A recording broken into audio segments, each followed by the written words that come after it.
रिज़वान का अगर आप करैक्टर पूछो, एक डिफरेंट करैक्टर है और वो अपने पे और से ज़्यादा अल्लाह पे बिलीव रखता है और वो इन चीज़ों पे बॉदर नहीं करता कि परफॉर्म होगा कि नहीं होगा, इंजरी मेरे है या नहीं है। वो उसकी हमेशा कोशिश यही होती है कि मैं अपना 100% दूँ टीम को, और जो अल्लाह ने लिखा वही होना है, और वही उस पर बिलीव रखता है। वो कभी इस चीज़ पे उसका फेथ नहीं है कि मैं अगर नहीं करूँगा तो पता नहीं क्या होगा। उसका हमेशा पॉजिटिव थिंग वो सोचता है और पॉजिटिव बात करता है और पॉजिटिव ही रहता है। तो अभी जो उसकी सूरत हाल है कि वो थोड़ा सा उसका नी का भी एमआरआई हुआ है और काफ़ी इम्प्रूवमेंट है उसमें।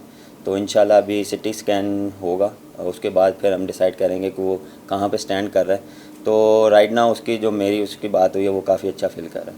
और रिज़वान का सॉरी नवाज़ का डिसीज़न ये था कि जब 6 या 7 ओवर हुए थे उसके बाद थोड़ा सा लगा कि हमें ज़रा लेफ़्टी राइटी जब फ़खर और वो खेल रहे थे रिज़वान, तो हमें लग रहा था वो थोड़ा सा वो स्ट्रगल कर रहे हैं। तो हमने वहीं पे प्लान किया था कि हम लेफ़्टी राइटी करेंगे, अगर लेफ़्टी आउट हुआ तो लेफ़्टी जाएगा, राइटी आउट होगा तो राइटी जाएगा, कि लेफ़्टी राइटी अंदर रहें, क्योंकि मुश्किल होता है ओपोनेंट के लिए कि लेफ़्टी राइटी फिर फील्ड भी चेंज करना और वो थोड़ा सा साइकोलॉजिकल प्रेशर आता है। तो वो चीज़ें थोड़ी सी हमने डिसाइड की थी। और फिर उसके बाद जो नवाज़, मेन चीज़ ये है कि आप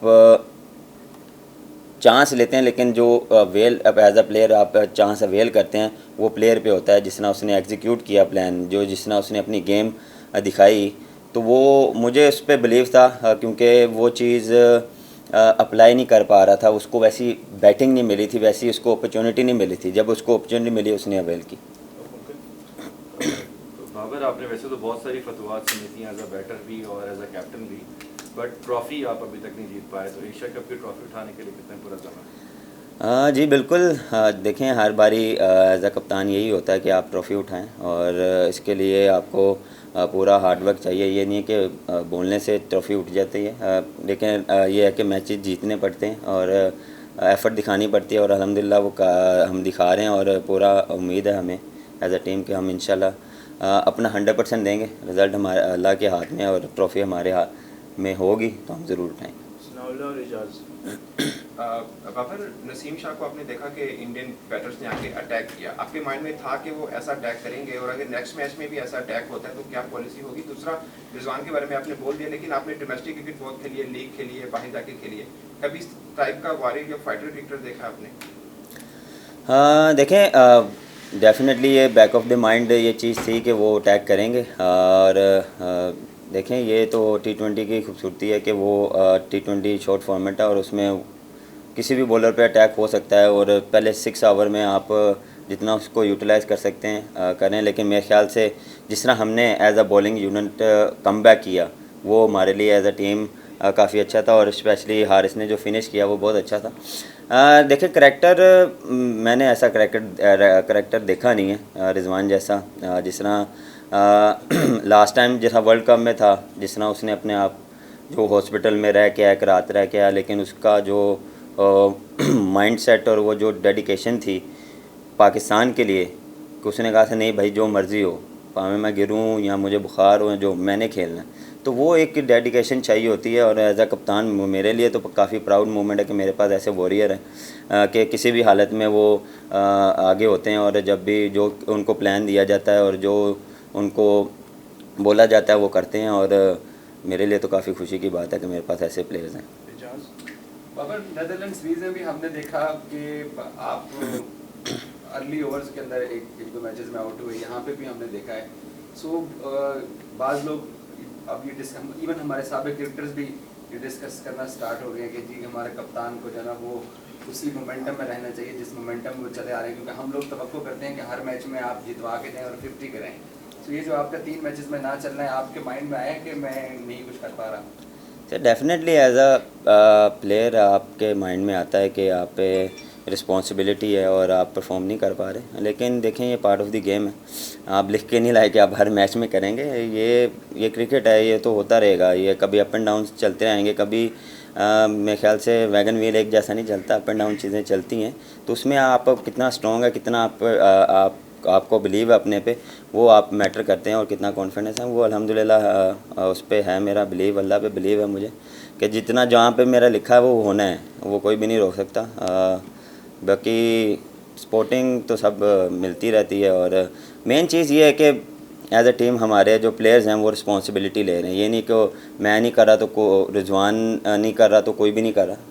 ये सबसे अच्छी चीज़ जो मैंने पहले भी बोली है कि ये डिफरेंट परफॉर्मेंसेस नज़र आ रही हैं, जो मेरे लिए बहुत खुशाइन बात है कि एज अ टीम हमारे जो हर प्लेयर है वो रिस्पॉन्सिबिलिटी ले रहा है। हर प्लेयर चाह रहा है कि मैं परफॉर्म करूं, मैं करके दिखाऊं, मैं दिखाऊं कि मैं भी हूं। तो ये चीज़ अच्छी है, ये नहीं कि मैं ना करूं तो बस नहीं है। बाकी प्लेयर जो हैं वो भी खेलने हैं और वो करके दिखा रहे हैं माशाल्लाह। लास्ट टू कॉर्डिनेट शायद बाबर, दो मेरे सवाल है। एक तो ये कि 24 अक्टूबर 2021 से पहले हमने 12 वर्ल्ड कप अटेम्प्ट्स में आईसीसी इवेंट्स में इंडिया को नहीं हराया था। अब एक साल में 2 हरा दिए। क्या हम इंडिया को हराना सीख गए? एक, और नंबर 2, एज कप्तान पिछले 1-1.5 साल में अपने आप को कैसे एनालाइज कर रहे हैं? मुझे याद है लॉर्ड्स में हमने अच्छा खासा इंग्लैंड को फंसा के मैच हार दिया, लेकिन एक साल में अपने आप को कैसे एसेस कर रहे हैं कि एज कप्तान? देखें, इंडिया का हमेशा जब मैच होता है वो हाई इंटेंसिटी वाला मैच होता है, वो उसमें प्रेशर जो होता है वो एक्सट्रीम होता है। वो चीज़ कम की है कि हमने वो प्रेशर नहीं लेना। प्रेशर जितना ओवरकम करेंगे उतनी अच्छी परफॉर्मेंसेस आएंगी।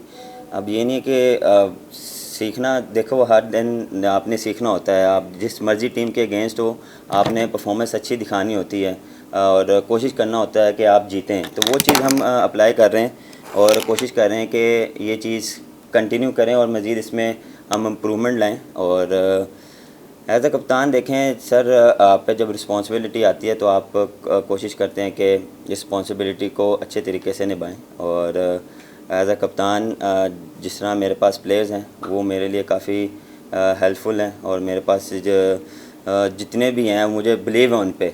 मैं उन पे बिलीव कर सकता हूँ कि यार वो पाकिस्तान के लिए मैच मुझे जिता के देंगे और मेरे लिए वो एफर्ट करेंगे। जब भी मैं किसी बॉलर्स को या बैटर को जो भी प्लान देता हूँ वो एग्जीक्यूट करते हैं, तो वो मेरे लिए बेहतर है। और जब एज अ कप्तान आप तब जीतते हैं जब आपके प्लेयर्स आपको सपोर्ट करते हैं, जो आपको इकट्ठा खेलते हैं। कि अगर बैटिंग फ्लॉप होती है तो आप के बॉलर्स जंप इन करते हैं और स्टेप अप करते हैं कि नहीं हम करके दिखाएंगे। और बॉलर्स को खुदा ना खासा मार पड़ जाती है तो बैट्समैन रिस्पॉन्सिबिलिटी लेते हैं। ये नहीं है कि एक दूसरे पे डालते हैं। ये चीज़ें हमने ख़त्म की हैं और हम कोशिश ये करते हैं कि एक इकट्ठा रहें। देखें हार जीत चलती रहती है, उसमें इकट्ठा रहना बहुत ज़रूरी है और वो चीज़ अल्हम्दुलिल्लाह हमने की हुई है और उसको कंटिन्यू कर रहे हैं। Thank you so much. मतलब सीखा है आपने बहुत? सर डेफिनेटली सीखते हैं और एज अ कप्तान आप चीज़ों को बहुत सीखते हैं और अमल देखें ख़त्म नहीं होता। अब ये नहीं है कि आप मैच जीत जाएं साल में 8 या 9 या आप पूरा सीज़न जीत जाएं तो आप कहें कि जी मुझे सब कुछ आ गया। सीखने का अमल हर टाइम लगा रहता है कि कुछ ना कुछ नई चीज़ आ जाए। थैंक यू Thank you जी। वो मीटिंग का बिल्कुल टाइम 1 मिनट रह गया। एक ग्रुप फोटो